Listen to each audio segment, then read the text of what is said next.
Bem-vindos ao podcast As Amazonas. Oi, gente, todos muito bem-vindos aqui a mais um episódio do As Amazonas Podcast. Estou novamente aqui, eu, Daniela, com as minhas colegas e amigas, Liege Albuquerque. Tudo bom, Liege? Tudo bem, bom dia, boa tarde, boa noite para todos. E a Aruana Brianese. Oi, pessoal. Olha só, a gente sabe que você pode estar vendo esse episódio, assistindo esse episódio, ouvindo esse episódio em qualquer momento, né? Mas só pra gente se localizar um pouco no tempo, hoje é dia 22 de sexta-feira, dia 22, que a gente está lançando esse episódio. E vai ser um episódio comemorativo, temático, sobre Manaus, sobre história, sobre como vivenciar essa história. Porque agora, no dia 24, Manaus completa mais um aniversário, são 352 anos. E por isso, a gente tem a honra de ter convidado, e elas aceitaram o nosso convite. Vamos começar pela Etelvina Norma Garcia, que é jornalista, primeira repórter mulher do jornal A Crítica, inclusive, escritora com mais de 24 livros publicados. Só 24. Só 24, né? Só 24, pouquinho. Ainda tem muito mais pela frente, com certeza, e ela estava falando, inclusive, que tem mais uma produção agora em curso. A Etelvina também, ela ocupou vários cargos públicos, né? Muitos deles, a grande maioria, na área de cultura e educação. E é dona e editora de livros da editora Norma. Ela é proprietária da própria editora. Etelvina, um prazer imenso te receber aqui. Muito obrigada. Prazer é meu e é grande. Muito grande. E está aqui conosco também a Gisela Braga, que é pedagoga, professora de artes, e a Gisela, ela é a fundou em 2012, vai fazer 10 anos já, o blog, o Instagram, o Face, Manaus de Antigamente, que faz aí um projeto virtual e visual muito baseado em resgate de fotos. Que bom tê-la aqui, Gisela. Eu que agradeço, é um imenso prazer poder dividir com vocês esse momento. Então, de cara a gente já pode começar fazendo umas perguntas. Hoje não vai ter tema do dia, justamente para a gente ter nessa uma hora aí de papo muito o que conversar. Então não vamos falar de alguns temas do dia, vamos falar de um tema especial que é o aniversário de Manaus. Eu queria começar com a Etelvina. A gente estava conversando, gente, aqui antes de começar, e a Etelvina tem uma memória inacreditável para datas, e vocês vão ver isso ao longo do programa. Inacreditável para números, datas. Etelvina, ela estava dizendo pra gente que ela vai fazer agora, semana que vem, dia 29, 82 anos. 82 Como é que você consegue ser tão precisa? É na decoreba, é no aprendizado? Porque é uma memória impressionante. Não. Na verdade, eu nunca decorei nada na minha vida. E também, durante todo o meu tempo de estudante, eu fiquei pressionando muito os meus professores por causa daquela história de decorar, né? Achava aquilo um terror. Nunca decorei nada. É uma questão de vivência. As coisas que a gente vive com intensidade, vive com interesse, elas marcam a vida da gente, né? E então a gente vai, né? Por exemplo, você nunca precisou decorar a data em que você nasceu. Mas desde que você começou a falar, a se entender... Mas é uma, né, Etelvina? Não, você é uma, mas isso serve de exemplo para todas as outras que são marcantes também, né? Desde que você resolveu sua mãe, seu pai, aniversário da Daniela, dia tal, etc. E assim vai. Quer dizer, é uma questão de a gente viver bem aquelas coisas que a gente vive, que a vida nos oferece. Esses marcadores de tempo ajudam o escritor, o historiador... Ajudam muito. A fazer o contexto? Ajudam muito. Porque você, quando fala, por exemplo, na década de 20, então já vem na década de 20 tudo desenhadinho aqui na cabeça da gente, então é muito fácil, né? A gente chegar nas fontes, né? A gente, enfim, não tenha dúvida de que ajuda, mas ajuda mesmo, marca. Porque, por exemplo, seria muito complicado se você, por exemplo, tivesse que trabalhar um tema qualquer na década de 50 e você não tivesse a mínima noção do que aconteceu nos anos 50, né? Então, quando você não tem essa noção, as coisas são mais trabalhosas, porque você vai procurar juntar fontes, tudo ali parece que é muito novo para você, né? Ao passo que se você... E eu, como tenho o privilégio de ter uma vida longa, eu devo dizer a vocês que, por exemplo, desde muito criança, que eu lembro de todas as coisas que aconteceram e que marcaram a minha vida. Uma ocasião, por exemplo, eu estava conversando com o seu Moisés, e o seu Moisés Israel é um amigo muito querido, e eu tive o privilégio de escrever a biografia do seu Moisés, né? Que é um exemplo de vida fantástico, né? E então eu falava para o seu Moisés, a gente estava falando sobre a década de 40, né? Eu digo, olha, eu fico até acanhada de falar, mas eu vou falar. Eu tinha 2 anos e 8 meses, quando afundou o navio Baipendi. Foi agosto de 1941. Né? Não vai me dizer que a senhora lembra? Lembro. Afe, Maria. É mesmo, Edelvina? Então, veja bem, lembro. Então, eu me lembro do seguinte. Começou com aquela história da chupeta. Não é? Isso me marcou muito. Eu já era uma menina grande. Aliás, eu falei 41, me enganei, tá vendo? Como nem sempre. Foi agosto de 42. Eu ia fazer 3 anos em outubro. Eu ainda tinha 2 anos e 9, 10 meses, né? E então, ainda chupava chupeta. E chupeta naquela época em Manaus, para quem não é daquele tempo, eu adianto, que se chamava pipo. Pipo. Pipo. Já ouvi falar em pipo. pipo. Já ouviu falar em pipo, né? E a minha mãe, então, aproveitou que como o Baipendi vinha para Manaus e ficou pelo meio do caminho, porque foi jogado no fundo do mar. Perderam seus pipos. Aí, na verdade, a minha mãe, que era muito inteligente, boa estratégia. escondeu o pipo. Mas isso é uma memória ou um trauma? As duas coisas. Escondeu o pipo. mesmo, gente. E quando esconde o pipo, daqui a pouco eu procurei o pipo e nada, mas só que eu não sabia falar a letra I. E então eu chamava o pipo de apa. Né? Cadê a minha apa? Cadê a minha apa? E a mamãe, minha filhinha, aconteceu o seguinte, você sabe que o Baipendi, o seu pipo acabou, sumiu. E os pipos que vinham para Manaus vinham pelo Baipendi. E o Baipendi Afundou todos os e pipos do afundou com mundo. todos os pipos. Amei. Mamãe, pede pro papai ir lá embaixo. Ir lá embaixo significava... Mergulhar. Não era. coelhinho Não mesmo. era. Ir lá embaixo era ir na área central do comércio de Manaus. Meu pai era fiscal da alfândega, nós morávamos na 24 de maio. Então, ir lá embaixo significava sair Lá perto da do 24 mercado. de maio e ir lá para aquela área onde tem a alfândega, a Praça da Matriz, onde tinha a Cosmopolita, a Casa Guerra, aqueles grandes Comprar armazéns da um época, pipo. né? Minha filha, papai já foi. Não tem. Oh. Chorei a noite inteira, entende? E quando acordei, esqueci a apa, acabou. Só que o Baipendi ficou marcado.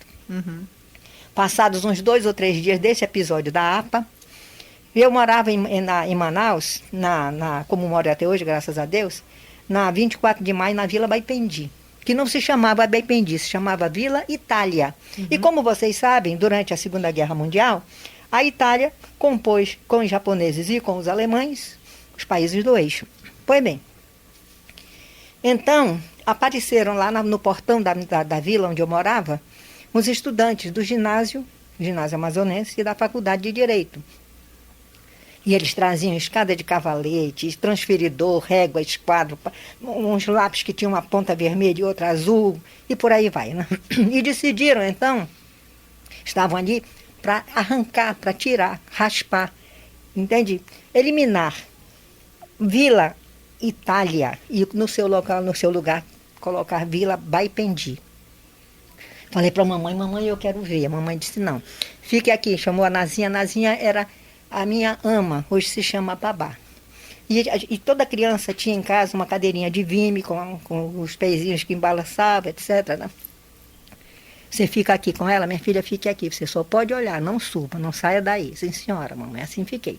Daqui a pouco mais, desce lá em casa o Ivan Diogo Silva, que era filho de uma amiga da mamãe. Ah, dona Maria, eu queria água, tem um cafezinho, tem bolacha piquenique, tem a bolacha piquenique, porque a padaria Mimi ficava em frente e era uma delícia, quentinha, com manteiga, né, com café. Aí daqui a pouco eu começo desce o Caio Góes, desce não sei quem mais. Eu falo assim, Moisés, não é possível que eu só tinha 2 anos e 10 meses. E lembra? Ele disse, não, e lembra certo, porque eu fui lá embaixo com a dona Maria tomar Ele mais café. idoso, ele lembra da Ele situação. lembra, porque ele fazia parte do grupo que estava lá para trocar a placa. Etelvina, eu queria emendar essa tua resposta uma pergunta para Gisela, que é o seguinte, para quem não tem uma memória impressionante como a da Etelvina, fotos ajudam, né? Fotos ajudam a registrar, ajudam o teu sentimento. Como é que é a tua relação com essas fotografias antigas no teu blog, no teu Instagram? Então, como professora de arte, eu encaro a fotografia como uma manifestação artística, que uma fotografia vai além do que nós estamos ali observando. Você vê uma imagem, por exemplo, numa praça de um homem bem vestido, mas é como a gente estava falando ainda agora, sobre moda. cada fotografia, em cada década, aquela pessoa vai aparecer com uma roupa diferente, com um chapéu diferente, um jeito de segurar a cintura ou de mover as pernas. Nós vamos observar ali o contraste da fotografia, da cidade. Muitas fotografias antigas aparecem visivelmente as pessoas na frente do chafariz, outras já vão aparecer a igreja, outras já vão aparecer, por exemplo, o mini zoom. E a gente tenta fazer essa leitura. Por que década tal aparece mais o chafariz e por que década tal aparece mais a igreja? Então, tudo isso a gente vai ensinando as pessoas, os seguidores, a também fazer essa leitura. Entender o contexto da fotografia. E também fazer a leitura das dedicatórias que vem atrás. Enfim. É mais do que a foto, às vezes é um comportamento que está ali, né? Isso, ensinar as pessoas a lerem fotografia, a ler a imagem. Gisela, eu te conheci pelo Manaus de antigamente fazendo algumas excursões. Já fiz sozinha com a minha filha, gosto muito. E eu sempre sentia falta, eu fui atrás disso, né? Até que te encontrei. Quando eu viajo para fora do Brasil, mesmo aqui, cidades históricas de Minas e tal, é muito legal você ir com um guia, alguém que entenda da história daqueles monumentos, daquelas casas, para contar pra gente. Por mais que a gente tenha estudado a história do Brasil, né? A pessoa que está lá, especializada naquilo. Então, assim, eu queria saber o que te motivou, que eu acho isso maravilhoso, né? E você tem feito, e tem sempre um grupo muito legal, muito interessado que vai junto, né? Eu queria saber o que te motivou para criar essa aproximação da história com a gente, com a população. Então, eu tenho 2 episódios, né? O primeiro é porque eu sofro de um transtorno de hiperatividade mental, então eu fico com a minha mentalidade muito agitada. Às vezes eu tô quieta, mas eu tô observando, assimilando muitas coisas ao mesmo tempo. Então eu precisava extravasar. Então eu fui para leitura, fui para escrita, para essa conversa com as pessoas. E também porque os seguidores, eles pediam muito. Nós queremos ir junto com você. Porque geralmente eu fazia essas visitas sozinha, eu e meu esposo. E as pessoas, eu também quero ir, quando você for me leva, quando você for me leva. E acabou tornando-se um trabalho. Porque eu abandonei um horário do meu trabalho na escola para me dedicar à página. Então eu preciso, de certa forma, encarar como um trabalho atualmente. E foi muito bom, porque nós conseguimos resgatar esse interesse das pessoas caminharem pelas praças antigas, que já havia se perdido. As pessoas caminharem por ruas antigas, observar fachadas, observar casas. Observar, por exemplo, a fachada de uma loja antiga que tem ainda os nomes franceses, que as pessoas passam e não percebem. Então foi muito bom, para mim foi muito bom, para minha saúde mental e eu acredito que cultural também. E agora, aproveitando com a Etelvina, tentando não chamar de senhora, né? Porque senão a Dani vai... É jornalista, nossa colega. Aí eu já pergunto para as duas, na verdade, porque andando, eu vivo de carro, né? Como Manaus, infelizmente, não tem metrô, eu não ando de ônibus, mas de carro a gente já sofre bastante com buraco. Porém, o pedestre sofre bem mais nessa cidade, né? Está extremamente descuidada as calçadas, né? Então, a gente passeando pelo centro de Manaus, na excursão do Manaus de antigamente, a gente ficava pensando, cadeirante não pode fazer essa excursão com a gente. É impossível. E aí, eu queria que, sem citar nomes, se vocês não quiserem, mas assim, o que aconteceu com essa cidade ao longo de mais de 300 anos, né? Que ela está tão descuidada e nada melhora, né? Faz-se monumentos aqui e ali, né? Tem a Ponta Negra, mas a cidade mesmo, a cidade para a gente vivenciar, para andar de um lugar para o outro, é impossível. Eu acho que a cidade descuidou-se. A cidade deixou de ser exigente consigo mesma. Isso que você está falando em relação às calçadas, isso reflete em vários segmentos, inclusive na educação. Muito bem, mas vamos ficar nas nossas calçadas, né? Na minha infância, existia um prefeito chamado Antônio Maia. Ele era irmão do interventor, Dr. Álvaro Botelho Maia. E então as praças eram todas elas muito bem cuidadas, ajardinadas, bem cuidadas. E em cada praça havia aquilo, hoje em dia se chama placa, naquela época o apelido de placa era tabuleta. Então havia umas tabuletas assim mais ou menos com 25 centímetros de altura por 30 de largura. E ali estava escrito: povo, zelai por este jardim, pois é vosso. Então você já sente que É uma linguagem É uma muito placa que é quase uma poesia, né? Exatamente. Quase uma poesia, O cuidado, não é? O sim. cuidado com a placa. Você não encontrava uma palavra com um acento fora do lugar. Você não encontrava uma palavra mal escrita, né? E o vosso, a segunda pessoa do plural, povo, zelai por este jardim, pois é vosso. Pois bem, então, eu era criança nessa época. Meu pai era fiscal da alfândega, meu avô também. E por aí a família inteira da alfândega. E a gente frequentava muito a praça, frequentava a alfândega, frequentava o porto, etc. E a Praça da Matriz. Né? E a Praça da Matriz, ali onde está, e agora parece que o Carlinhos está querendo, que é o secretário do presidente do Implurb atual, né? Carlos Valente, ele parece também que vai ressuscitar aquela área que se convencionou chamar de Complexo Busline. Eu estou fazendo essa referência. É aquela parte ali de trás, Etelvina, aqui tem os galpões, é? Não veja bem, não é a parte que tem os galpões, não. Você está na Praça da Matriz. Certo. Tá? Está descendo, digamos, está no Banco do Brasil, uma hipótese. Ok. Né? Quando você atravessa, que vem aqui no caminho do Porto, tem parece que é um enclave. Era até existiu até pouco tempo, não sei se existe ainda hoje, um estacionamento de automóveis. E ali você tem apenas várias as fachadas. Sim. Apenas as fachadas. Quando eu era pequena, tinha um supermercado lá no canto chamado Pague Leve. Não, o Pague Leve era do lado contrário. O que tinha ali era o Busline. Não tenho memória sua, não. O supermercado que tinha ali no começo da Zona Franca era o Busline do Ambrósio Sayag. Entende? O Pague Leve ficava no sentido contrário, ficava aqui na avenida, perto do JG, no canto da Quintino Bucaiúva. São coisas diferentes. Eu vivia no centro quando eu era criança. Porque se você se situar melhor, tem você vai lembrar. Das casas. Só tipo tem, algumas casas que exatamente, a gente viu, né, só tem. caminhadas. Então, um daqueles prédios era o prédio da Manaus Tramways. E ali a Manaus Tramways era a empresa geradora e distribuidora de energia elétrica. Né? Ela cuidava de energia elétrica para distribuição para residências e espaços públicos e também cuidava dos transportes, cuidava dos bondes. E ali então era a estação dos bondes. O que eu quero dizer é que Manaus inteira convergia para aquele local, porque Manaus inteira andava de bonde. Não é? O bonde era vamos dizer assim, era um transporte muito democrático. A passagem de bonde custava R$200. Os desembargadores andavam de bonde. Os governadores andavam de bonde. Dr. Álvaro Maia saía do Palácio Rio Negro toda noite e ia jogar bilhar no Café da Paz. Isso Ou não seja, nos anos andavam 40. a pé, então... Vinham a pé. Às vezes ele pegava o bonde lá na porta do Palácio Rio Negro e descia aqui no canto da 7 de setembro com a avenida, né?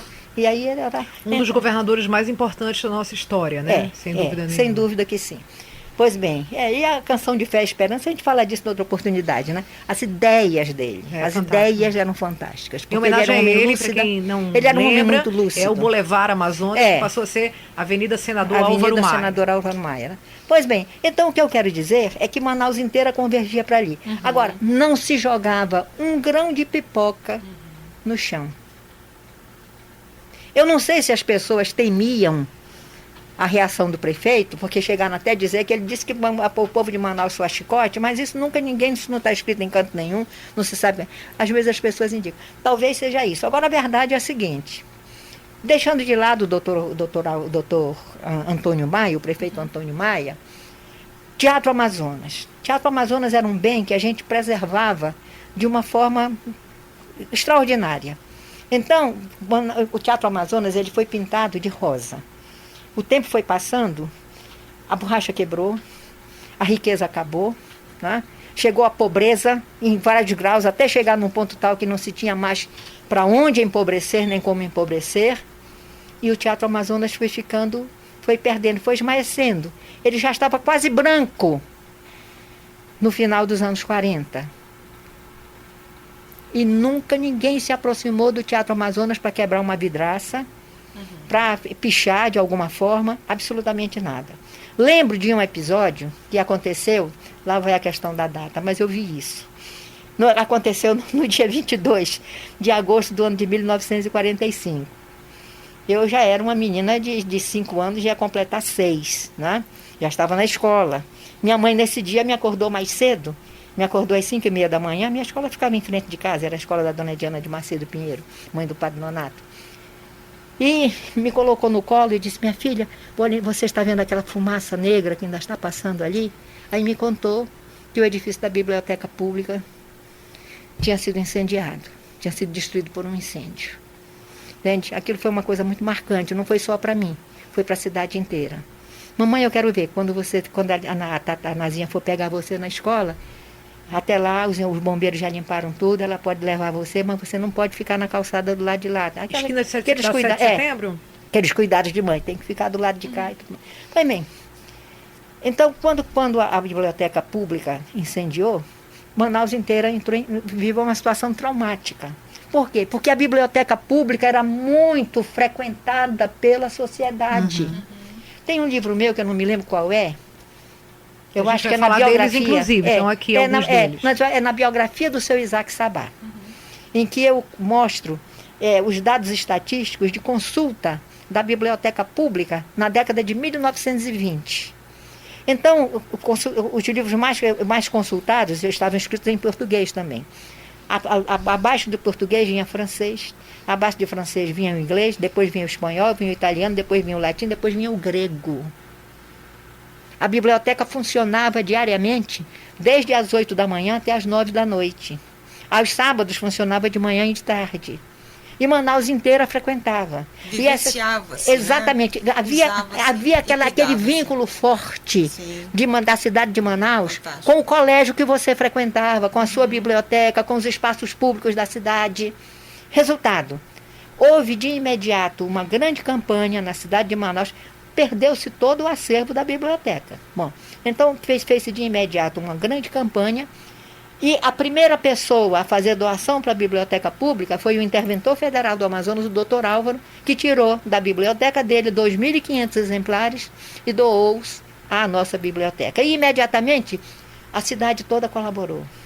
Então, os estudantes, e sempre os estudantes, né, que participavam de tudo, batiam as portas da cidade, todo mundo já esperava, né? Então tirava-se das estantes 2, 3 livros e doava-se, entende, com dor no coração, mas aquilo era muito importante, porque ia servir a todos. Então, esse sentimento, entende? De comunidade, de coletividade. É que nos falta hoje, né? É que nos falta hoje. E é possível numa cidade do tamanho de Manaus? Como? É possível isso existir numa cidade do tamanho de Manaus hoje? Porque na época todo mundo se conhecia. É muito difícil. Todo mundo se conhecia e todo mundo tinha ligações com a cidade. Então, nós fomos descendo, né? Descendo, nós, por exemplo, nós permitimos que coisas absurdas acontecessem em Manaus, como, por exemplo, a destruição do nosso porto. O Porto dos Ingleses era um dos pontos turísticos de Manaus, de turismo internacional. Poderia ser até hoje, Gisela, poderia. Porque quando, em 1963, os militares, isso antes da ditadura, os militares assumiram a direção do Porto de Manaus, né, que terminou inclusive o contrato com os ingleses, né? Naquela época, eles poderiam ter construído um grande porto, distante da cidade, distante do centro da cidade, um porto projetado para mais 2, 3 séculos à frente, mas em vez de fazer isso... Preservando aquele, deveriam ter preservado aquele, mas em vez disso, eles tentaram modernizar aquele, e ao modernizá-lo, desfiguraram-no por completo. E nós não dissemos nada. Veja bem, nós, sociedade, não dissemos nada. Sim. Eu queria perguntar em relação a você foi a primeira mulher jornalista e você tem um livro que é baseado em notícias, né? Eu queria que você falasse um pouco para a gente da importância do jornal, da imprensa, como registro histórico e como retrato de uma época, né? E falando do Brasil hoje mesmo, né? Como que a imprensa, o papel da imprensa para registrar essa história. Veja bem, Manaus, em 1950, Manaus, o município de Manaus tinha 110, 115 mil habitantes, mas a cidade de Manaus tinha cerca de 90 mil habitantes apenas. Então, naquela época, nós tínhamos em Manaus 6 jornais diários. De manhã, 6 jornais. Nós tínhamos 3 jornais matutinos e 3 vespertinos. Nossa. De manhã circulavam o Jornal do Comércio, que era o mais antigo de todos, como vocês sabem, né? 2 de janeiro de 1904, tinha o jornal da empresa Cher Pinto, né? e tinha um jornal que circulava mais tarde, não circulava às 7 da manhã, 6, 7 da manhã, como os dois primeiros. Era um jornal que circulava às 11 horas da manhã, que vocês sabem qual era. Moseorino, a Crítica. Então eram 3 na parte da manhã. À tarde, nós tínhamos um jornal fantástico, chamado A Gazeta. Inclusive que ele trazia quase todo dia um rodapé correspondente a 1/5 da página, não é? Sempre com matéria literária de qualidade. Né? Além do jornal A Gazeta, nós tínhamos o jornal do Sr. Aristófano Antoni, à tarde, um jornal muito bem feito. O Sr. Aristófano era perfeito. Ele tinha um cinzeirinho que ficava aqui do lado dele, e ele pegava aquele cigarrinho assim com a ponta dos dedos, né? Fumava um pouquinho, botava de lado, escrevia aqui. Quando ele estava escrevendo, digamos, o suelto. Sabe o que era o suelto? Eu não. O editorial do jornal. Chamava-se suelto, né?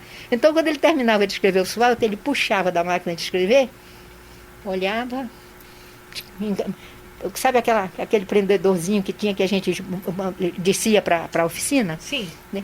Mandava para a oficina, estava pronto. Artesanal, né? Artesanal. Agora veja bem, além do artesanal, porque o jornal dele era... Os outros jornais já tinham máquinas de linotipo, mas a tarde do Sr. Aristófano, eu estagiei com ele em 1957, entende? Ele juntava os tipos, amarrava no cordão, né? E saía entintando e fazia o jornal. Mas o que eu quero dizer, além de ser um trabalho artesanal, era a qualidade.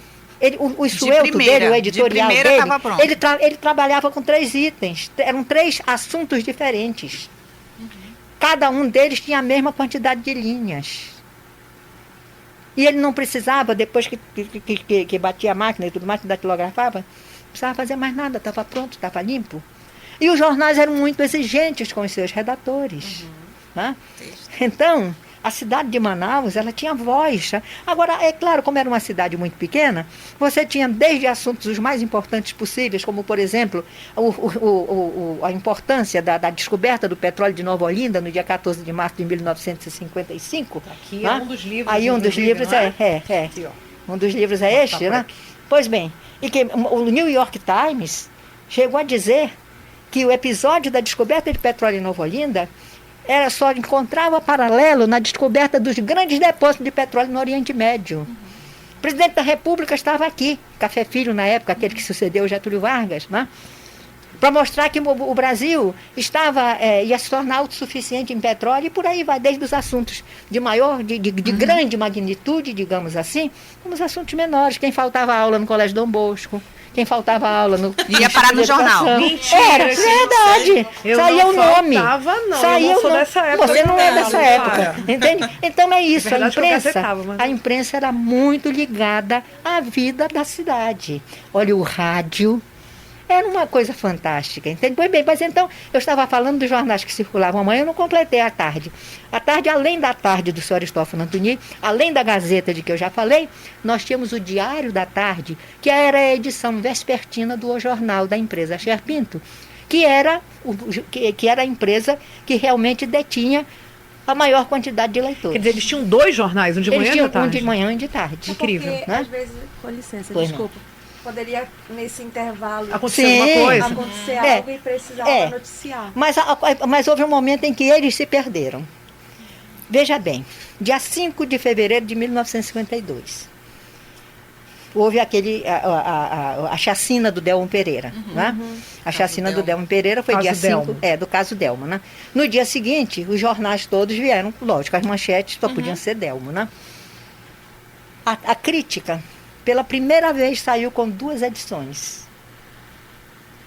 Ela saiu com a sua edição de 11 horas da manhã. Me lembro bem da manchete. Vingança Macabra. Às 3 horas da tarde, a Crítica estava com a sua segunda edição do dia nas bancas. Ou seja, naquele dia justificava ter 2, nem sempre justificava. Mas os outros não tiveram. Entendi. A visão do seu Humberto Calderaro Filho. Nunca mais, a partir dali, a Crítica foi ganhando a liderança e nunca mais perdeu. Deixa eu fazer uma pequena provocação aqui, né? Eu sou jornalista e adoro o escritor Albert Camus, tem uma frase dele, né? O jornalista é o historiador do instante, que provoca muitos os historiadores. Mas vejam só, a professora a Etelvina é jornalista, né? E a Gisela é pedagoga, né? Então eu podia até fazer uma corruptela da frase e dizer, né? O pedagogo também é o historiador do instante. Porque Com o que a certeza. Gisela está fazendo é isso, Com né? certeza. Há uma aproximação que o historiador não sai do pedestal, agora vai a crítica, né? Não sai do pedestal para fazer, isso é bem interessante, né? Criticam, não deixam, é bem fechado, né? Vá tentar entrar ali para fazer mestrado ou doutorado se você não fizer história. É bem complicado isso, né? Mas vocês sentem algum tipo, principalmente você, Gisela, você já sentiu algum tipo de crítica pelo que você faz, dos historiadores acharem que você está tomando o lugar deles? Ou nunca aconteceu isso? O que ocorre hoje na internet, que não é muito diferente do que ocorria no passado nos jornais grandes e magazines e revistas, que hoje nós chamamos de haters, né? Mas antigamente eram os críticos, ocorre os ciúmes. Eu acredito que os ciúmes. Mas quando a gente tem um propósito de que queremos fazer algo que é importante, que para mim é muito importante, que eu já toquei no assunto anteriormente, que é a minha questão da minha saúde mental, e de eu fazer algo que eu me sinto feliz, eu procuro ignorar. A palavra seria sublimar. Abstrair.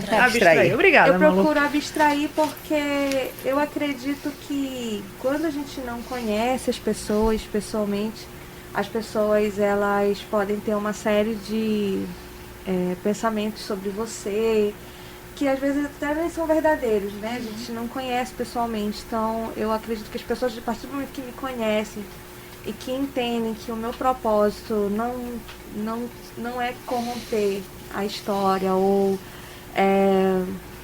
trazer prejuízo para a cidade, mas pelo contrário, eu tenho uma militância que é ver a cidade bem, que é ver a história bem divulgada, que o meu único interesse é esse, as pessoas deixam esses ciúmes de lado.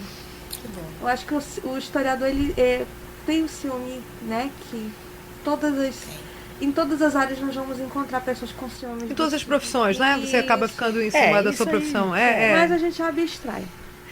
Eu tenho várias perguntas.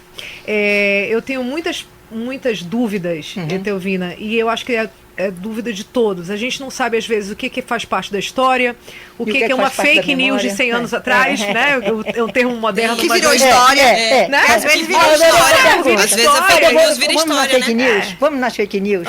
Por exemplo, eu acho que todos nós aqui, jornalistas e historiadores, ou pedagogo, como você, e eu que andando rabiscando aí a história de vez em quando, nós já ouvimos falar aquela história, que repetia aquela frase que se tornou célebre, que teria sido uma frase do Eduardo Ribeiro. Encontrei em Manaus uma aldeia e dela fiz uma cidade moderna. Ele falou isso? Que eu saiba, não. Tá vendo? Não tem esse registro. Nada e depois isso não é verdade. Primeira fake news. Primeira fake news. Depois isso não é verdade. Veja bem, não é verdade por quê? Primeiro, a cidade de Manaus, ela tem um marco referencial que é a criação da província. Que não é bem a criação, já é o reconhecimento. Não é? Porque ainda lá, quando aconteceu a rebelião do Porto, em Portugal, né, no dia 20 de agosto de 1820... Entende? Nós já mandamos deputados para lá porque já eram reconhecidos pelas Cortes de Lisboa como província do Brasil. Muito bem, mas houve aquela remandiola toda e aí veio vamos dizer assim, a proclamação da independência política, etc. Né? E o imperador prometeu que ia nos reconhecer como província, não nos reconheceu. Entende? A Constituição de 25 de março de 1824, no artigo 2º, ela disse simplesmente que o Império do Brasil estava sendo constituído pelas províncias da forma como atualmente se acham, e quando você vai na lista das províncias não tinha. Ou seja, a gente continuou linkado ao Grão-Pará. Sim, continuamos. Continuamos naquele momento linkados ao Grão-Pará e linkados a Portugal, até que veio a independência do Brasil. Certo. Quando veio a independência do Brasil, Nós que éramos Amazônia, Grão-Pará e Rio Negro, nós aqui, e também Maranhão com Piauí, porque todos nós fazíamos parte, primitivamente. Em 1621, por exemplo, criou-se o Estado Colonial o Estado Colonial do Maranhão, que depois foi dividido em duas províncias, a do Maranhão e do Grão-Pará, depois a do Maranhão ficou Maranhão e Piauí, a do Grão-Pará, Pará e Amazonas, mas nós não fazíamos parte do Brasil. Não fazíamos. Como é que é, Telvino? Não. Nós não fazíamos parte do Brasil. O Portugal. A gente não faz para muito Portugal também, né?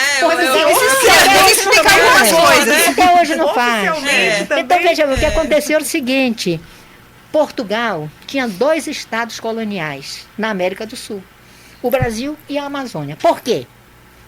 Quando começou era tudo, mas dentro da linha de Tordesilhas, etc, né? Tanto que o Brasil é o Brasil do litoral. Né? Pois bem, e essa parte interior pertencia à Espanha. Acontece que durante o momento em que Portugal e Espanha estiveram, a chamada União Ibérica, estiveram sob a mesma coroa, durante o reinado dos Filipes, Filipe II, Filipe III e Filipe IV, da Espanha, e primeiro, segundo, terceiro de Portugal.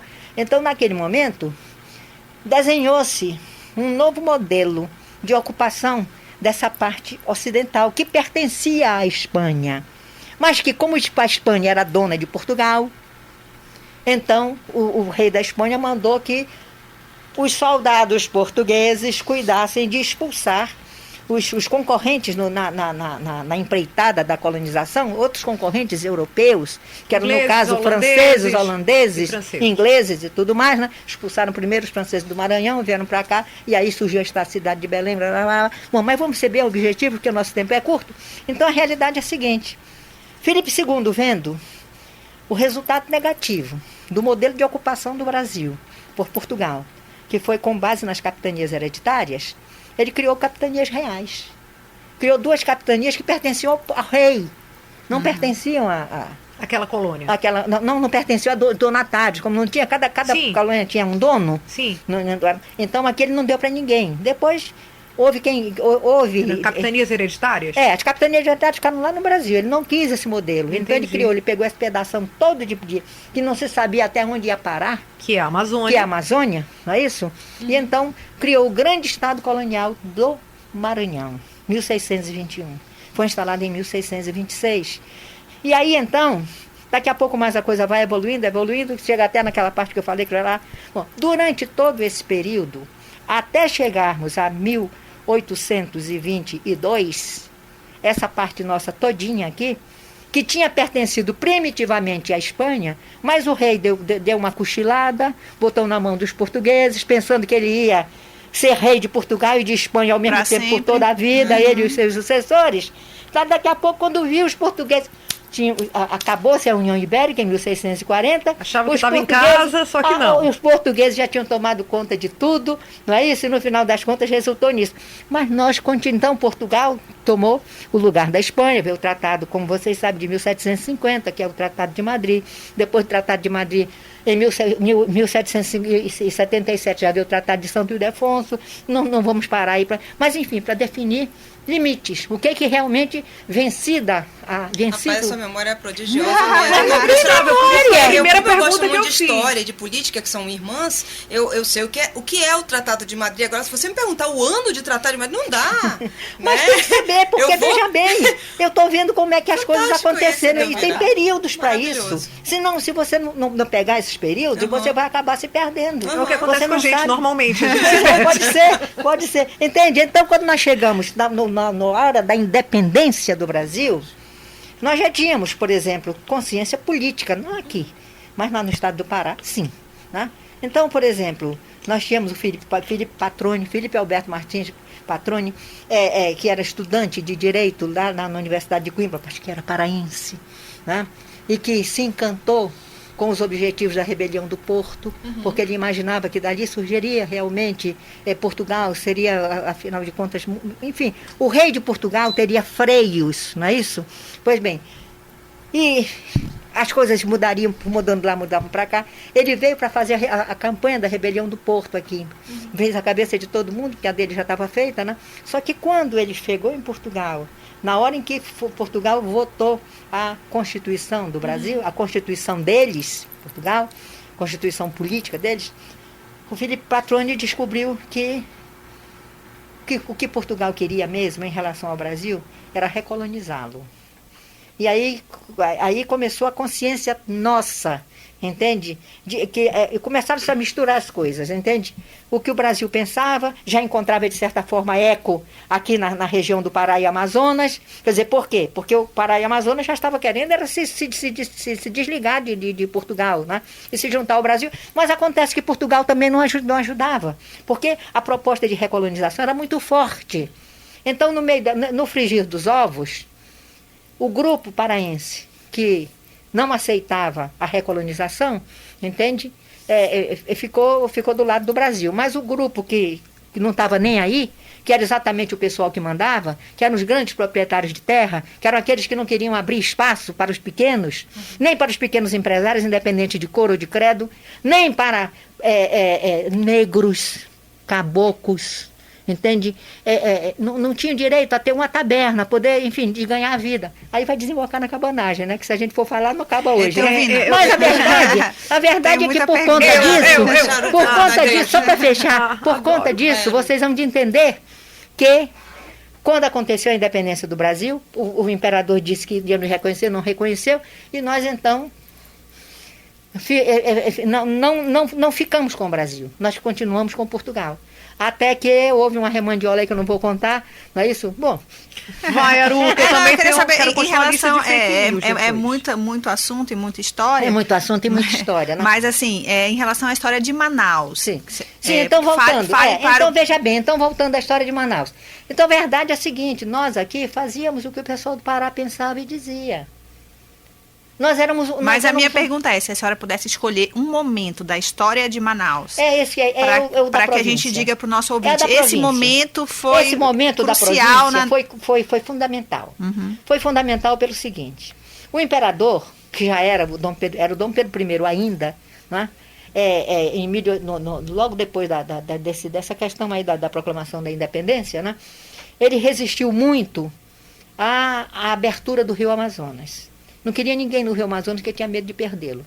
Começou então uma campanha internacional, entende, para quebrar isso. E isso acabou chegando no governo do filho, Dom Pedro II, porque o primeiro, como vocês sabem, ele abdicou em 1831. Uhum. Então, quando chegamos em 1850, o Império do Brasil estava na boca do mundo, porque fechava o Rio Amazonas, impedia o progresso, etc, etc, etc, entende? Enfim, resultado. O imperador sentiu que ele tinha obrigatoriamente que abrir o Rio Amazonas à navegação. Recuar nessa decisão. Mas mesmo assim ele decidiu abri-lo em termos. Navio estrangeiro não. Uhum. Navio a vapor aqui dentro, pegava daqui, chegava no Pará, despachava. Mas você aqui está falando antes da borracha ainda, né? Sim, é isso. Então, aqui não.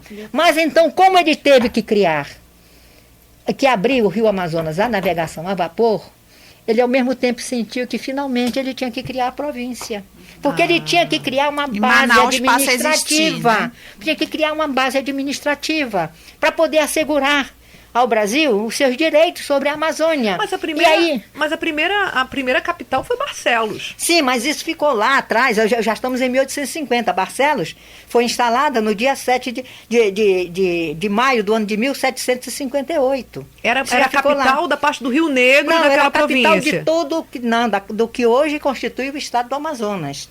Porque, veja bem, era a capital da capitania. A capitania é o que hoje é o estado. Depois essa capitania se tornou província. Certo. Para depois, então, se tornar história estado, recente, professora, né? Se a senhora pudesse citar um momento marcante. Deixa eu só fechar. Deixa eu só fechar pelo seguinte. Eu só avisar para vocês que nós estamos a 44 minutos. Tá certo, deixa eu só fechar pelo seguinte. Quando ele abriu o Rio Amazonas, a navegação restrita, como eu disse, só a navios brasileiros, ele também teve que criar a província. Quando ele teve que criar a província, então ele teve que criar um governo próprio. Quando ele teve que criar este governo próprio, as coisas começaram a se casar. Por quê? Porque abriu-se também uma alfândega. Nós começamos a ter vamos dizer assim, linhas de transporte regulares que saíam de Belém e chegavam a Manaus, voltavam para Belém, mas a linha número 2 saía de Manaus e ia até Nauta, no Peru. O comércio começou a se intensificar. Com isso, com a navegação a vapor, quem coletava um pouquinho de borracha, porque não tinha para quem vender, abriu os olhos, olha, porque no dia tal o navio do Mauá vai passar. Então, gente, vamos cortar a seringa, vamos preparar as pelas e tudo mais. Né? Pegava a sua canoa de onde estivesse, chegava bem aqui no Sol de Mãos. Para vender o seu produto. Olha aqui, para aqui, tá. Então vende. As coisas começaram a acontecer. Para que vocês possam ter ideia, até a primeira, vamos dizer assim, viagem de navio a vapor aconteceu saiu de Belém no dia 1º de janeiro do ano de 1853, chegou aqui 10 dias depois, era um milagre. Um verdadeiro milagre. Era muito rápido. Era rapidíssimo, sabe por quê? Porque uma viagem, quando não havia navio a vapor, nós navegávamos de quê? De navio, de canoa a vela. E de canoões, a remo. Então levava-se de 2 meses e meio a 3, às vezes até 3 meses e meio, para vir de Belém até Manaus. Chegou um momento que aquele menino, o Alfred Russel Wallace, ele conta, por exemplo, que em 1852, quando ele estava saindo daqui, entende que ele estava fiado que o Henrique Antony, o Henrique Antony era aquele paizão de coração grande que ajudava todos os... Quem diz isso não sou eu, não, são eles. Todos os viajantes, os cientistas, entende, que chegavam aqui. Então, ele fala que já estava aqui numa situação difícil, o Henrique Antony já tinha conseguido aí, que ele ia conseguir uma canoa para ele sair daqui para Belém, porque ele já tinha que ir embora, levando tudo que ele tinha coletado, né? E Manaus estava numa situação difícil, porque tinha ido ao fundo uma embarcação que vinha de Belém, trazendo todos os gêneros alimentícios. E então aqui não tinha carne, aqui não tinha pão, aqui não tinha nada. Só tinha o peixe. Então a navegação no comércio... A vapor foi decisiva para que então, o Estado existisse enquanto Estado e a cidade de Manaus porque o Amazonas concede em Manaus, porque a província foi reconhecida, vamos dizer assim, no dia 5 de setembro de 1850. Não é? Pois bem, e logo em seguida, logo no dia seguinte, foi decretada a navegação a vapor. Então o Amazonas passou a ter um presidente que cuidava dela, porque o presidente do Pará tinha mais o que fazer, tinha mais o que cuidar da vida dele. Esse de cuidar dela, que eu queria fazer uma pergunta. Aí veio o Terreiro Aranha, depois o Terreiro Aranha é o primeiro, né? O primeiro. As coisas começaram a mudar a partir daí, e porque nós vamos chegar onde que é? Na história da fake news do Eduardo Ribeiro, né? E aos poucos Manaus, quer dizer, em 1853, já apareceu na nossa pauta de exportações evidentemente para o estrangeiro, claro, né? A presença da borracha, que nunca tinha aparecido. E a borracha foi num crescendo tal, que foi permitindo que, por exemplo, em 1881, nós já assinássemos um contrato para a construção de um teatro, de uma casa de ópera. Que é o nosso teatro. Que é o nosso teatro. Naquele mesmo ano de 1881, já se fez um grande projeto de saneamento básico. Veja como nós tínhamos capacidade de definir prioridades. Nós criamos uma grande usina de captação de água para distribuição para a cidade toda. Ficava onde? Nós temos o mau hábito de destruir tudo que nós temos. É verdade que o primeiro bonde foi aqui, logo depois do Rio de Janeiro? No Rio de Janeiro foi depois de nós. O nosso foi o primeiro, então? Eu não sei se o nosso foi o primeiro, mas ele foi um dos primeiros. Como energia elétrica também, nós não fomos o primeiro. Cuidado que tem muita... por isso que eu estava querendo falar das fake news. Porque tem aquela história de você, às vezes, querer mostrar que você conseguiu Todo tudo. O chão do teatro, assim, em torno do teatro, era feito de borracha ou não? Os paralelepípedos, sim. Então não é fake news? Não é fake news. Mas veja bem. Caruso se apresentou no Teatro Amazonas? Aí é fake news. Aí é fake neus. Aí não. Pois bem, mas a verdade é a seguinte. Sim. Quando o Eduardo Ribeiro chegou, só vou dizer a vocês onde ficava essa estação de tratamento de água. Sim. Você está aqui na Constantino Nério, vai para São Jorge.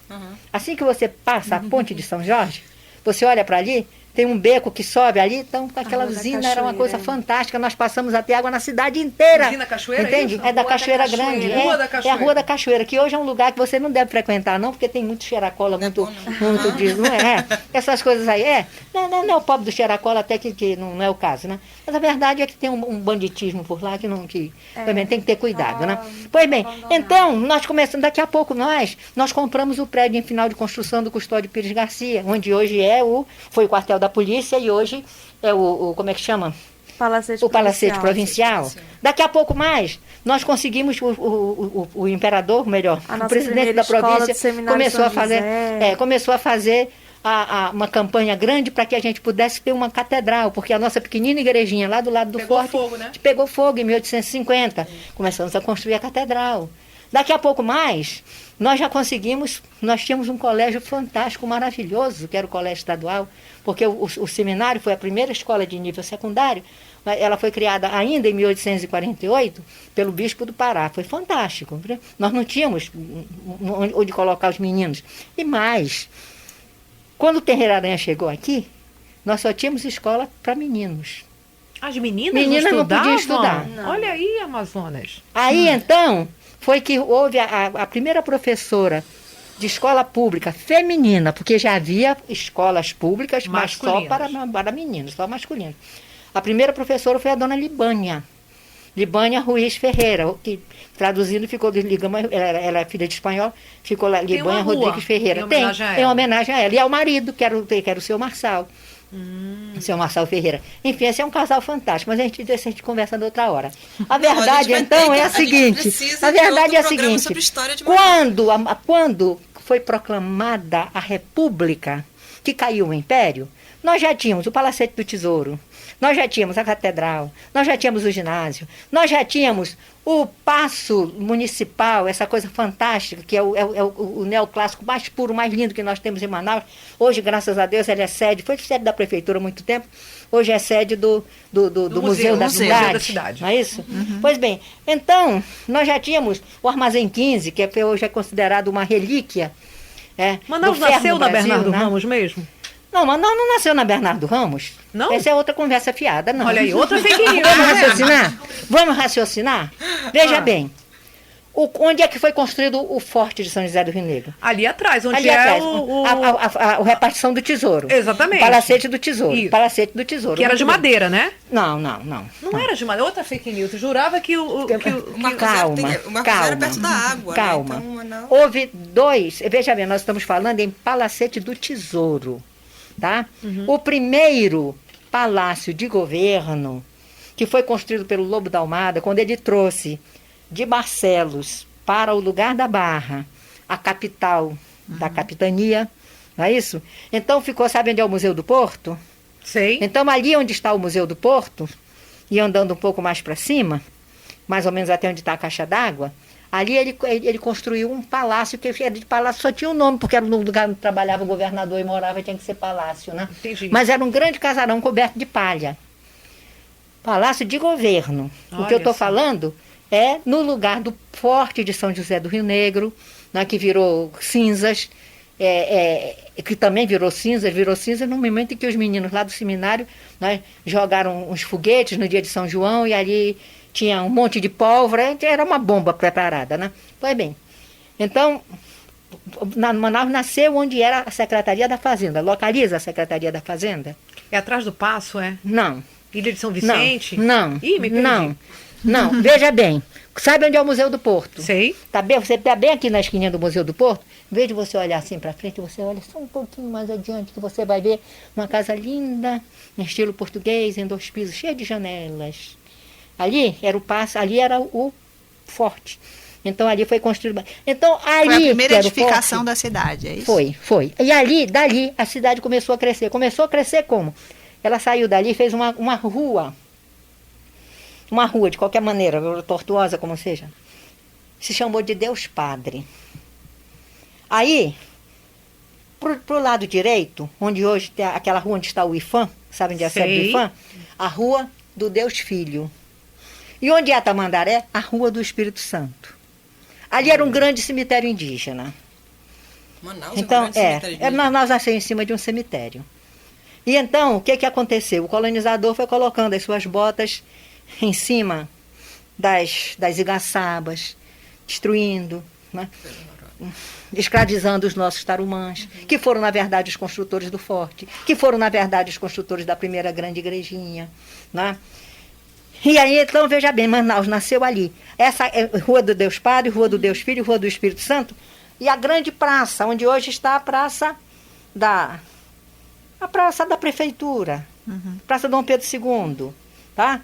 E não só a Praça Dom Pedro II. Ali encontra urnas, né? A prefeitura só se tem encontra, um projeto, só se né? encontra. A prefeitura atual tem até um projeto de resgate. Ali né? é um cemitério indígena. Manaus, ali é um santuário. Espero que vá à É um frente, santuário. né? Não, já agora no dia 22 de abril, o prefeito Davi Almeida, ele, junto com o Tenório, eles fizeram. E isso é um trabalho que já vinha de muito tempo. Tenório é um grande nome, Já vinha né? de Deixa eu te grande perguntar, nome. Gisela, por favor, se você podia me dizer uma listagem do que você, nas tuas andanças, né? Porque a gente... quem revitalizou o Largo foi, acho que foi Braga, né? Quem revitalizou o Teatro Com o Amazonas. Robério, né? Quem tirou Roberto fez um grande aquele trabalho. azulzinho ridículo do Teatro Amazonas e Foi colocou na Robério. cor original. Não, tô falando como governador. Como governador Braga, O Braga. e o Então, secretário Roberto. Não, pois é, Não, o governador, né? peraí, Vamos falar o governador. peraí, Agora, não. Foi? Agora, Não, deixa eu só perguntar Sim. para ela, por favor. Aí, Eu queria só quero ajudar que na você pergunta. fale. Eu sei, pois mas a pergunta é sobre o que ela vai... A Gisela, com as andanças dela, o que ela diria para o prefeito Davi Almeida, né? Das coisas que a gente está precisando tanto. Eu fiquei super feliz naquele penúltimo que a gente fez, que eu fui, que o Cabaré do Chinelo é outra coisa mais linda, né? Então, assim, ficava aquela coisa horrorosa lá, e agora, né, foi no Arthur que revitalizou. Nessas tuas andanças, o que tu diria para o prefeito Davi Almeida, né? O que a gente está precisando de revitalizar? Então, eu acho que o urgente que a gente precisa muito é a reabertura dos locais que estão abandonados, por exemplo, o Museu do Porto, que está fechado há muito tempo. A reabertura dessa localização que a professora Etelvina acabou de citar, que é onde nós temos ali as indicações, que foi o Forte, né, o Fortinho. Precisa ser reaberta ao público, porque um público que é das gerações agora de 2000, 1900, não conhece a localização, nunca foi, não sabe nem onde fica. A gente fala, mas as pessoas não são atentas porque não conhecem mesmo. Não tem nenhum marco, né? E precisamos da reabertura desses locais. Eu acho que urgente hoje, para a questão histórica, centro histórico, marco zero, história da cidade, é a reabertura desses locais. A reabertura do Museu do Porto, a reabertura ali do Prédio do Tesouro Público para visitação, do armazém número 15, e a reabertura do porto mesmo, porque hoje o porto é privativo, se você quiser entrar, você paga R$5. Tem que pagar. Então é muito complicado isso aí. A gente não tem como falar sobre cultura e turismo dessa forma como está. Não tem como, a gente não tem diálogo para isso. Só vamos ter diálogo, cultura e turismo e educação após a reabertura desses locais publicamente. Concordo plenamente com a Angélica. Eu gostaria até de te dar uma boa notícia. Uma boa notícia para todos nós. Vamos lá. Mesmo. O Carlos Valente, presidente do Implurb, ele já está com um projeto para reabrir o Museu do Porto. Mas para reabrir o Museu do Porto, porque deixa eu só falar a vocês o seguinte: o Museu do Porto é o Museu do Porto dos ingleses. Vamos dizer assim, o acervo ficou há 25 anos fechado. O acervo houve muita pilhagem, sabe? Mas ainda tem alguma coisa que eu já estive lá, já visitei, tem alguma coisa ainda que se pode salvar, entende? Pois bem, só que esse Museu do Porto, ele abre como Museu do Porto e não do Porto dos ingleses, ou seja, é um museu da cidade voltada para a água, para a floresta. Maravilha. Então tem como Até adaptar, né? Muito. Veja bem, é o seguinte, a gente tem que considerar o seguinte: Manaus é um milagre do Rio e da floresta. Sim. Tudo que aconteceu aqui aconteceu porque veio do Rio. Por que a borracha nos enriqueceu? Ela veio do Rio, não é isso?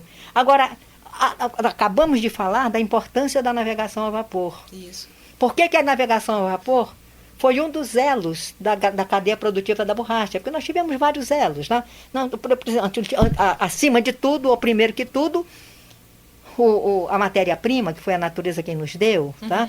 Depois, a extração, né? Que os nossos índios, os nossos caboclos já faziam, mas a mão de obra pequena, quando aconteceu aquela tragédia no Ceará, especialmente no Ceará, mas no Nordeste inteiro. Então nós recebemos 150 mil pessoas, mais ou menos, isso lá atrás, em 1877. Então nós passamos a ter produção de matéria-prima, veio o transporte, então nós passamos a chegar até os mercados consumidores da Europa em plena Segunda Revolução Industrial, quando a nossa borracha, na verdade, ela era um fator decisivo para a modernização das sociedades. Imagina você fazer indústria de energia elétrica sem você ter material isolante. Numa época não havia plástico, não havia borracha sintética, era a nossa borracha, e por aí vai, né?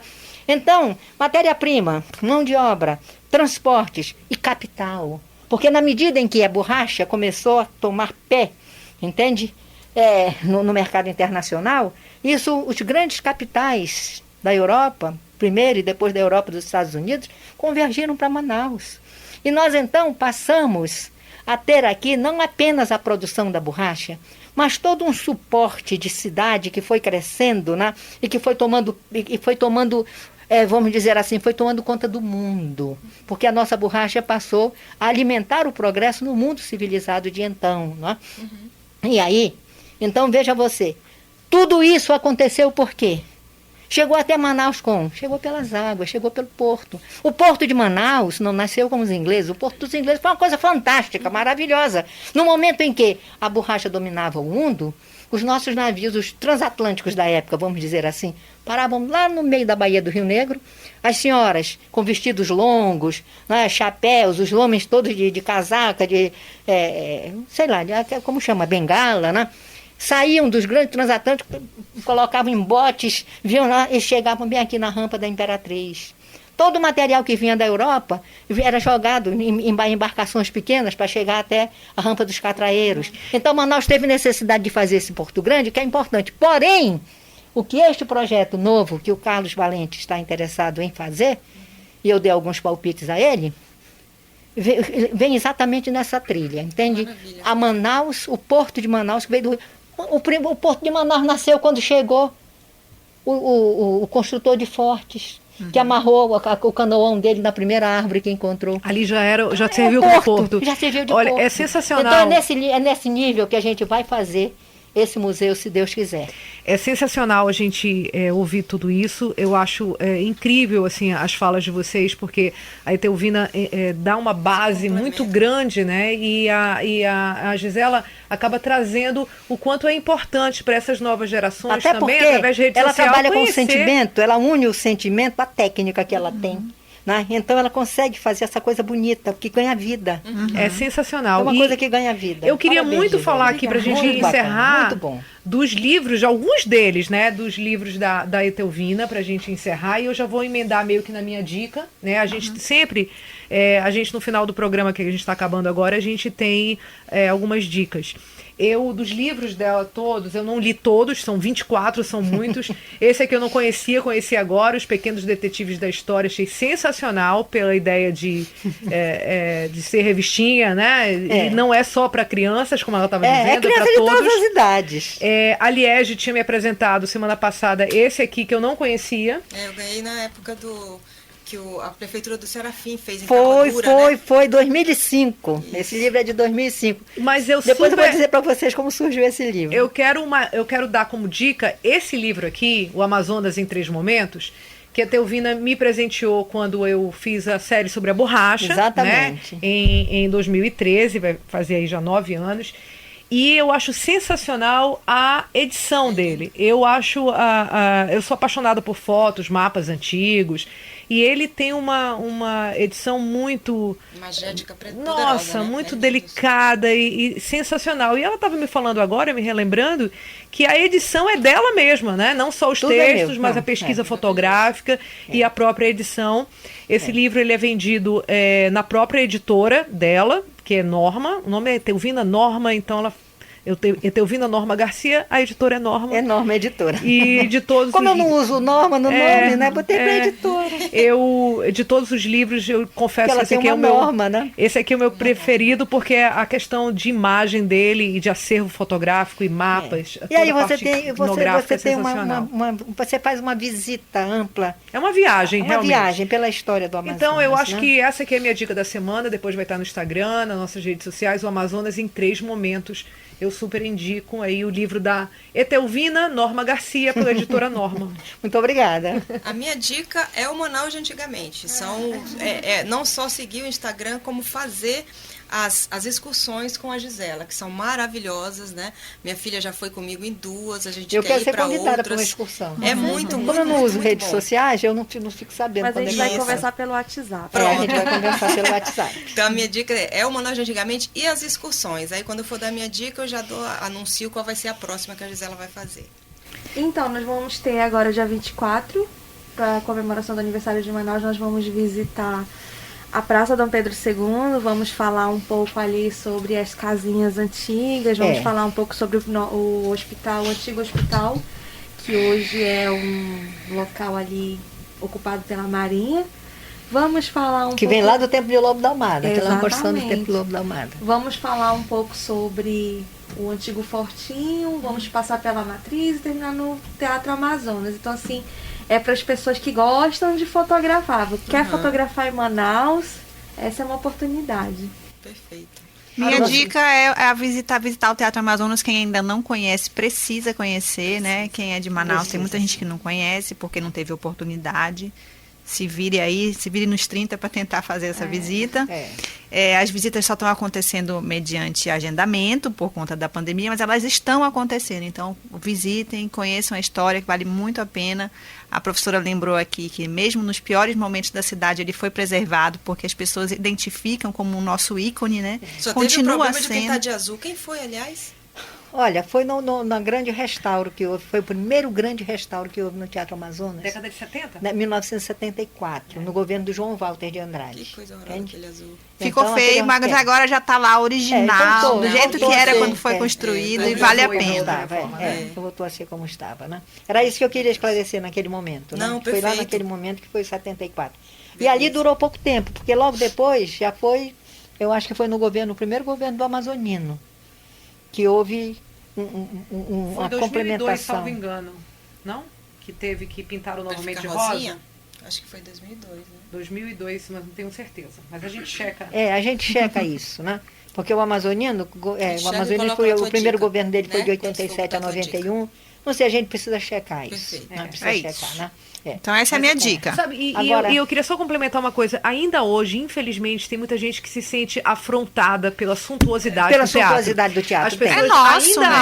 acham. Eu já acham. entrevistei várias pessoas fazendo Acham. uma reportagem É assim. de tudo que elas Isso acham, por precisa exemplo, que quebrar. não podem entrar de bermuda. Porque durante muito tempo, até Joaquim pode. Marinho, salvo engano, até o ano de Porque 2000, era outro tempo, né? não, Era era outro outra tempo, forma não de podia pensar. entrar de bermuda de fato, né? Polícia. Hoje em dia é assim, gente, pode entrar de bermuda, pode entrar de chinelo, o teatro é nosso, é do povo, teatro é é uma nosso. das manifestações mais populares que existe na história das artes. Lógico. Teatro é do povo, é nosso. Então ninguém pode ficar intimidado em entrar De no entrar teatro. no O teatro teatro que é pertence nosso. a todos nós. E é gratuito, E é, né? e é gratuito Tem até e é nessa importante questão, que nessa conheça. questão do teatro, eu gostaria até de fazer uma colocação. Em 1929, o Teatro Amazonas sofreu uma remodelação. Não era restauro, era uma remodelação. O foyer de hoje, você vê que é uma coisa limpa, com as suas colunas, etc. Naquele momento, governava o Estado, esqueci o nome dele, Efigênio de Sales. Não é? Efigênio de Sales. Então, um professor de desenho do ginásio, o professor Olímpio de Menezes, né, foi quem coordenou tudo. E ali, toda aquela parte do foyer, ela ganhou umas alegorias com base nas nossas coisas regionais. Pupunhas, abacaxis, e etc., né, e tucumães, e açaí. Quer dizer, a mim, não apenas isso. Alguns dos camarotes foram retirados e até algumas colunas de camarotes, eles formam um pequeno, vamos dizer assim, tem a Praça Eliodoro Balbi, na verdade, ela hoje é uma só, chamam da polícia, mas como o bonde passava por dentro da praça, porque havia uma ligação, a linha do bonde vinha da rua Rui Barbosa para Marcílio Dias, passava por dentro da praça, a parte da praça, pequena, menor, que fica aqui já para a confluência com a Guilherme Moreira, entende? Então, um pequeno coreto, se chamava João Pessoa, e um pequeno coreto que tem ali, que tem inclusive uma cobertura, né, Arredondada. arredondada. Aquelas colunas eram do teatro? Eram do Teatro Amazonas. Sério? Eram. Então foram tiradas várias colunas. Nossa. Foi construído lá em cima, no Incrível, terceiro também piso. No terceiro piso, na área que fica de frente para o palco, foi construído aquilo que a gente chamava de céu. A garotada adorava ir para o céu, não é? E as mães da gente não queriam que a gente fosse para o céu, porque aquela coisa era muito íngreme. Quer dizer, não era uma arquibancada, mas não era uma arquibancada, né? Ela ficava muito empinada, né? De maneira que podia uma criança cair ali. Aí me parece, eu até falei com o Otônio uma ocasião, está tendo uma entrevista, eu estava sendo entrevistada no Roda Viva, e ele era um dos entrevistadores, e como o Otônio trabalha muito essa área da cidade, né? Eu disse, eu digo, pela coincidência de ideia, de idades, de época, de tempo, 1929, isso cai em pleno movimento glebarista do Dr. Álvaro Maia, que é a valorização das nossas coisas, a valorização da terra, a valorização do homem, a valorização do pensamento, das raízes, das origens, da cultura amazônica. Então eu pergunto, pegando esse gancho que você acaba de colocar, de as pessoas se sentirem até intimidadas de entrar, porque ele é um teatro europeu, dentro da floresta. Mas ele é europeu e tem que considerar continuar europeu, porque ele é a marca de um tempo. Sim. Mas as pessoas, eu pergunto, será que quando houve essa modificação toda, não foi uma forma de, dentro do movimento glebarista, do pensamento glebarista, se dizer, esse teatro ele não é apenas europeu, ele é também nosso. Então ele tem pupunha, ele tem abacate, ele tem abacaxi, ele tem isso, tem aquilo.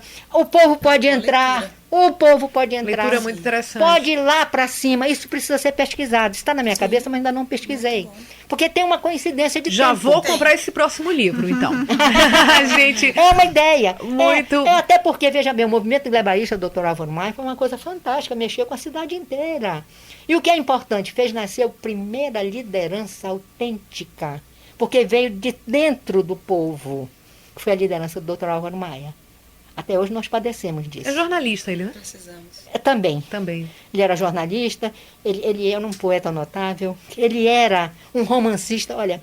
É porque muito se fala do Eduardo Ribeiro e pouco se fala do Álvaro Maia, né? Não se fala. Agora, completando aquela história que com certeza era fake news, primeiro que não está escrito em canto nenhum. Segundo, que ele era um homem de lucidez suficiente para entender que ele não encontrou uma cidade, não encontrou uma aldeia. Não encontrou. Ele encontrou, quer dizer, nós citamos aqui alguns ícones da nossa arquitetura de hoje ainda, que são herança, que já estavam na época, quando ele foi governador, já eram. Ele é republicano, isso é a herança do Império, a província do Império, o Estado é da República. Ele assumiu o governo dia 27 de fevereiro do ano de 1891 e ficou até o dia 23 de julho de 1896. Eu falei no início. Fez uma grande revolução. Por quê? Porque também, além da competência que é inegável, da visão também inegável, ele foi o governante, durante toda a história do Amazonas, que teve mais dinheiro para governar. As receitas públicas, as receitas tributárias, durante o período de governo do Dr. Álvaro Maia, estavam bombando. É ele quem diz. É ele quem diz nas suas mensagens. Quando tem dinheiro, né? Quando tem mais dinheiro, fácil. Quando tem dinheiro, quando tem espírito público e quando tem competência e visão, tudo se faz. Um estadista. Um estadista. Eu falei para vocês no início, essa foi a minha primeira pergunta foi sobre isso, eu vou encerrar dizendo isso, que a memória é realmente impressionante. Então, assim, se mais a gente pudesse, realmente mais a gente ficava, porque é comum acontecer isso, mas hoje, em especial, sei lá, nenhum terço das perguntas que a gente pensou em fazer conseguiu, mas isso apenas mostra o quanto é um assunto complexo e que, sabe, deve ser discutido, né? E as pessoas nós devem nem falamos das nossas calçadas. A gente nem falou de tanta coisa. As minhas fake news, a minha lista não foi nem para um terço da minha. Eu agradeço muitíssimo o convite de vocês, tá? E sucesso aí no empreendimento. Obrigada. A gente que agradece, Gisela, muito obrigada. Sucesso também. Eu sou super fã, ainda não fui nas visitas, que aliás é fã mais do que eu. Mas eu vou marcar para ir, porque é muito interessante também. E te agradecer muitíssimo. Teu vida querida. Muito obrigada. Sinceramente, quem agradece aqui sou eu. Foi tão bom esse papo, tão enriquecedor. Entende? Olha, Gisele, adorei o teu trabalho. Eu agradeço. Porque Manaus precisa disso. Manaus honra, precisa né? disso. Manaus precisa de amor. Manaus se de degradou. amor. O centro de Manaus ficou na situação que está e vocês, afinal de contas, está lutando para que essas coisas sejam revertidas. Por quê? Quando começou, até aquele momento em que nós éramos pequenininhos, éramos poucos, né? Nós éramos... Olha, quando fizemos o planejamento de governo do seu Danilo Areosa, Manaus, a projeção da população de Manaus para o ano de 1967 era de 220 mil habitantes. Hoje, a população escolar da CEMED é de 240 mil habitantes. É maior do que a população da cidade inteira. Não, maior do que a população da cidade inteira quando se criou a Zona Franca em 67. Eu acho que a frase da Etelvina é sensacional, e para a gente deixar essa mensagem aí perto do aniversário de Manaus, assim, Manaus precisa de amor. Então, precisa de amor. Vamos amá-la. Muito obrigada a vocês duas, é o que a Gisele queridas, Aruana e é Liege. um espírito que a Gisele fomenta, chamando as famílias que têm fotos, divulgando as fotos da Manaus Antiga, fazendo a Daniela já vai dar umas fotos. Eu tenho umas fotos, nossa, caixas e caixas. Isso casa com esse espírito. Manaus é carente de amor, é uma cidade desamada. Nós amamos Se Manaus fosse amada, quando se criou a Zona Franca, quando chegaram os primeiros grandes investimentos, primeiro os investimentos de comércio e serviços, os industriais já vieram a partir de 69, mas naquele primeiro momento mesmo, a resposta aos incentivos fiscais foi dada pelo setor terciário da economia, né? Nós não tivemos capacidade para estabelecer normas. Olha, aqui no centro da cidade, o comércio pode se estabelecer, mas pode se estabelecer obedecendo ao seguinte: primeiro, não pode modificar as fachadas dos prédios da cidade. Segundo, não pode mexer nas calçadas. Terceiro, não pode mexer nas praças. Não pode invadir as praças, não pode usar os monumentos para fazer comida, para lavar roupa, para fazer... Enfim, tínhamos que ter definido normas, mas não. Nós nos empolgamos. Que a gente possa, a partir de agora, né? Cuidar para ter uma cidade melhor. Nós nos empolgamos com os novos empreendimentos, o que era muito bom, foi uma coisa fantástica na vida da cidade. Essa cidade estava morta. Mas a gente precisava cuidar do espírito da cidade. E nós... deixamos que essa coisa Vamos resgatar isso, e nada mais do que datas comemorativas como o aniversário que se aproxima. O aniversário da cidade serve bem para isso. Obrigada. Aliás, seria bom que Manaus fizesse aniversário todo dia. Opa! Estaria na pauta dos acontecimentos. Obrigada, gente. Tchau, tchau. Até a próxima. Tchau. Este foi o podcast As Amazonas. Fale com a gente. Produção asamazonas@gmail.com.